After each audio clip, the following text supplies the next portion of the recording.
मित्रों, क्या आपने कभी सोचा है कि इतिहास में सबसे बड़ा अन्याय किसके साथ हुआ? अर्जुन, भीम, युधिष्ठिर जैसे राजकुमारों के नाम तो हम सबने सुने हैं, लेकिन क्या आपने उस योद्धा की कहानी सुनी है जिसने मां के गर्भ से ही अपने भाग्य से लड़ाई शुरू कर दी थी? एक ऐसा वीर जो जन्म से ही सूर्य पुत्र था, लेकिन दुनिया ने उसे सारथी का बेटा कहकर अपमानित किया। एक ऐसा योद्धा जो शक्ति, पराक्रम और साहस में किसी से कम नहीं था, लेकिन हमेशा समाज और परिस्थितियों ने उसके हिस्से से न्याय छीन लिया। वो कोई और नहीं बल्कि दानवीर कर्ण थे। कर्ण की जन्मकथा अपने आप में विचित्र है। उनकी मां कुंती ने महर्षि दुर्वासा के दिए वरदान से सूर्यदेव को आह्वान किया और कर्ण का जन्म हुआ। एक तेजस्वी बालक जिसके शरीर पर जन्म से ही दिव्य कवच और कुंडल थे। लेकिन उस समय समाज इतना कठोर था कि विवाह से पहले संतान को स्वीकार करना संभव नहीं था। कुंती ने भय और लज्जा में अपने नवजात शिशु को टोकरी में रखकर नदी में बहा दिया। सोचिए, क्या दोष उस मासूम का था? क्या उसका अपराध केवल इतना था कि वो मां के गर्भ से बाहर आ गया? भाग्य का खेल देखिए कि वो बालक अधिरथ नामक सारथी और उसकी पत्नी राधा के पास पहुंचा। उन्होंने उसे अपना पुत्र मान लिया। राधा ने उसे अपने आंचल में पाला और उसे अपने ही खून से भी बढ़कर प्यार दिया। इसीलिए कर्ण को राधेय कहा गया। पर क्या समाज ने कभी उसे इस नाम से सम्मान से पुकारा? नहीं, समाज ने हमेशा उसे ताने दिए कि वो सारथी पुत्र है, क्षत्रिय नहीं। लेकिन कर्ण के भीतर की ज्वाला बुझने वाली कहाँ थी? वे बड़े हुए तो धनुर्विद्या और शस्त्र ज्ञान सीखने की प्रबल इच्छा जागी। उन्होंने गुरु द्रोणाचार्य से शिक्षा लेनी चाहिए, पर द्रोण ने उन्हें ये कहकर अस्वीकार कर दिया कि वे क्षत्रिय नहीं हैं। क्या ये न्याय संगत था? क्या शस्त्र ज्ञान केवल राजाओं और राजकुमारों का अधिकार था? ये चोट कर्ण के हृदय पर गहरी बैठ गई। परंतु जब इंसान ठान ले तो रास्ते निकल ही आते हैं। कर्ण ने परशुराम की शरण ली। परशुराम क्षत्रियों से घृणा करते थे। वे केवल ब्राह्मणों को ही अस्त्र विद्या सिखाते थे। कर्ण ने स्वयं को ब्राह्मण बताया और उनसे शिक्षा ली। वे परशुराम के प्रिय शिष्य बन गए।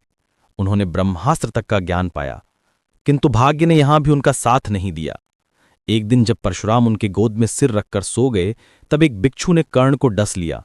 कर्ण ने अपनी पीड़ा दबा ली ताकि गुरु की नींद न टूटे। परशुराम जब जागे और कर्ण की सहनशीलता देखी तो समझ गए कि कोई साधारण ब्राह्मण इतनी सहनशीलता नहीं दिखा सकता। उन्होंने कर्ण को शाप दिया कि जब भी उसे अपने अर्जित ज्ञान की सबसे अधिक आवश्यकता होगी, वो उसे भूल जाएगा। क्या ये शाप कर्ण के जीवन की सबसे बड़ी विडंबना नहीं थी? गुरु के प्रेम से अर्जित ज्ञान अंततः व्यर्थ सिद्ध होना था। कर्ण का जीवन अपमानों से भरा रहा। जब वे पहली बार अर्जुन के बराबर की धनुर्विद्या का प्रदर्शन करने आए तो सभा में उन्हें रोक दिया गया। कहा गया कि तुम क्षत्रिय नहीं हो, राजकुमारों के समकक्ष कैसे खड़े हो सकते हो? उस समय दुर्योधन ने उन्हें गले लगाया और कहा कि आज से कर्ण अंग देश का राजा होगा। ये दुर्योधन का कदम था जिसने कर्ण को जीवन भर उसका मित्र और सहायक बना दिया। सोचिए, जब पूरा समाज किसी को ठुकरा दे और कोई एक व्यक्ति उसे गले लगा ले तो वो उसके लिए क्या बन जाता है।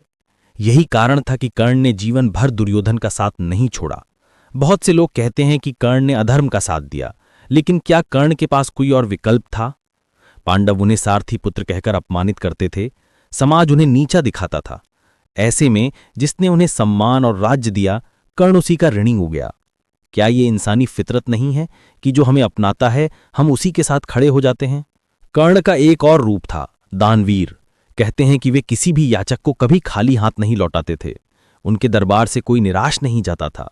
यहां तक कि युद्ध भूमि में जब इंद्र ने ब्राह्मण का वेश धरकर उनसे कवच और कुंडल मांगे तो उन्होंने हंसते हुए दे दिए। क्या आपने कभी सुना है कि कोई योद्धा अपना जन्मजात कवच और कुंडल, जो उसकी रक्षा का साधन है, दान कर दे? यही कर्ण की महानता थी। लेकिन सवाल यह है कि क्या ये दान वीरता उनके अंत का कारण नहीं बनी? महाभारत का युद्ध शुरू हुआ। कर्ण अर्जुन के विरुद्ध खड़े थे। वे जानते थे कि पांडव ही उनके सगे भाई हैं, लेकिन सच कभी उजागर नहीं हो सका। युद्ध भूमि में उन्होंने अपनी पूरी वीरता दिखाई। अर्जुन और कर्ण का द्वंद्व इतिहास का सबसे रोमांचक युद्ध माना जाता है। लेकिन उस क्षण जब कर्ण का रथ धंस गया और वे अस्त्र निकालने लगे, तब परशुराम का शाप सच हो गया। वे ब्रह्मास्त्र का प्रयोग भूल गए। कृष्ण ने अर्जुन को आदेश दिया और कर्ण का वध करवा दिया। क्या यह न्याय था? क्या युद्ध भूमि में एक निहत्थे और रथहीन योद्धा को मारना धर्म कहलाता है? कृष्ण के दृष्टिकोण से ये रणनीति थी, लेकिन कर्ण के दृष्टिकोण से ये सबसे बड़ा अन्याय था। इतिहास हमेशा विजेताओं के पक्ष में लिखा जाता है, लेकिन क्या हारने वालों की पीड़ा को हम समझते हैं?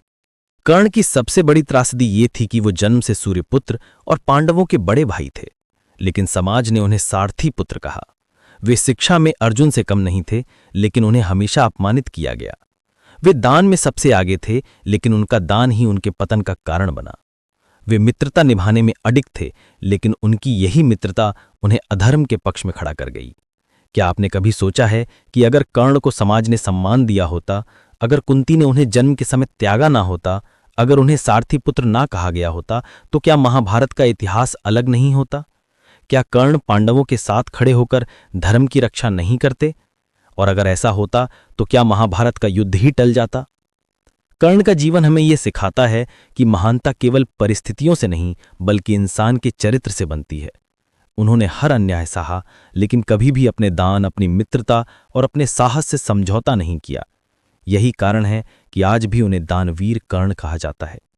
उनकी कहानी सुनकर दिल पूछता है, क्या वाकई कर्ण हार गए थे या वे जीत गए थे, क्योंकि उन्होंने दुनिया को ये दिखा दिया कि सच्चा इंसान वही है जो दूसरों के लिए जिए, चाहे खुद कितनी भी पीड़ा क्यों न सहनी पड़े। दोस्तों, अगर वीडियो अच्छा लगा हो तो चैनल को लाइक एंड सब्सक्राइब जरूर करें। धन्यवाद।